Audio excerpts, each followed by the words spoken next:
This is the Sales Babble Podcast, episode 520, The Perfect Apology.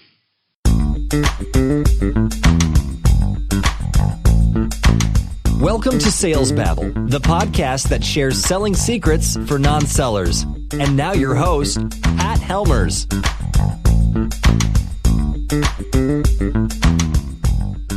Hello, Sales Babblers. This is Pat Helmers. And don't you know we all make mistakes?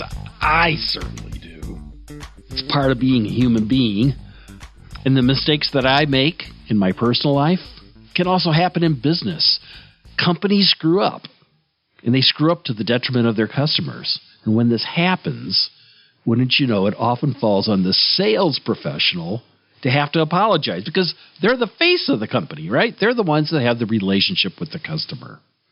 And more often than not, the sales professional's got nothing to do with this, right? They're totally innocent of it. But it doesn't take away their responsibility to apologize to the customer. Now, how about your personal life? Have you wronged someone but struggled to say you're sorry in a way that prompted forgiveness? Did they accept your apology? Because this, too, is a human experience. And more often than not, our egos get in a way and we refuse to admit that we're wrong. Or if we do apologize, we layer on excuses to make us feel better, but it does nothing to further forgiveness.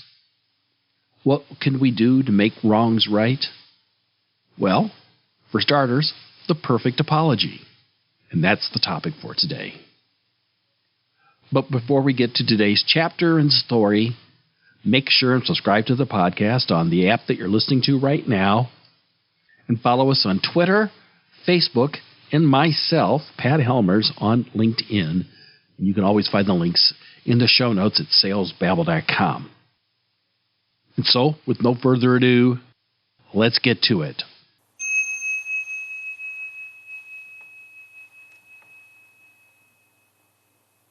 And now today's chapter. I was wrong. Completely wrong.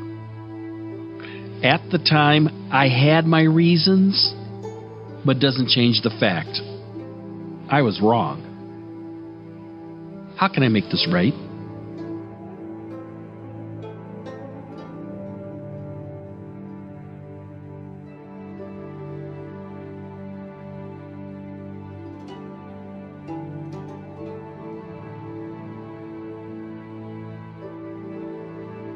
And now today's story. The company screwed up and Chris was the first to learn it. The customer had gone ballistic and was threatening to yank the contract. There was a flurry of calls and the entire weekend was devoted to solving the issue. Now, Chris was innocent and had nothing to do with the misstep. Customer service had dropped the ball, creating a devastating situation. This was the first time Chris had experienced something like this. It was such a debacle. Pat turned to Chris and said, I know it's not your fault. It's the company's fault. But since you have the relationship with the customer, it falls on you to apologize. And there's only one way to do it. Take full responsibility. This stinks, said Chris. I guess it makes sense for me to talk to them. But what should I say? Well, said Pat, tell them it's all on us. Tell them we completely missed the mark. Make sure they know that they have every right to be angry with us. We're wrong, and we want to make things right. Ask them what it will take to fix this. We want to keep them as a customer and to make sure other customers don't catch wind. The company is committed to doing what it takes to fix this. And when this is all done, put processes in place so it never happens again. I got it, said Chris. And then that afternoon, Chris called the client.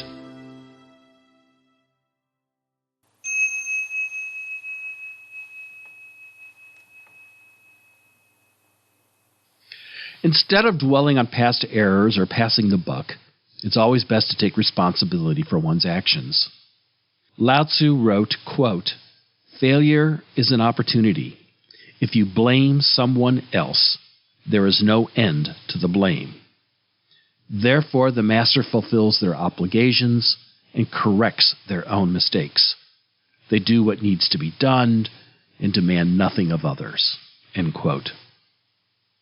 Mistakes happen in business, and it's best to own your failures. Ben Franklin wrote, "Never ruin an apology with an excuse." When people are wrong, they want to be heard and acknowledged.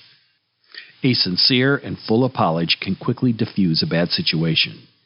It's the only way to move forward. Now, to download a copy of this week's chapter of the Tao of Sales Babble, you can find it in the show notes at salesbabble.com. And while you're there, you can sign up for a brief weekly newsletter with links to the podcast sent conveniently to your inbox. And if you could do me a favor and share this episode with a friend or colleague who's interested in growing their selling skills, please do, because word of mouth is the premier way of growing our sales community. And if you got any questions about sales, reach out. Find me on LinkedIn or click the Babble Me link on the website. Sales is one of my favorite topics. I've had so many people reach out to me this month. It's been a lot of fun. I got room for more. Give me a ring. With that said, that's all I've got for today. Until next Tuesday, take care and have a highly successful and a profitable selling day.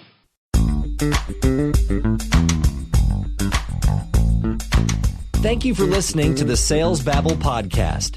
Find us at www.salesbabble.com.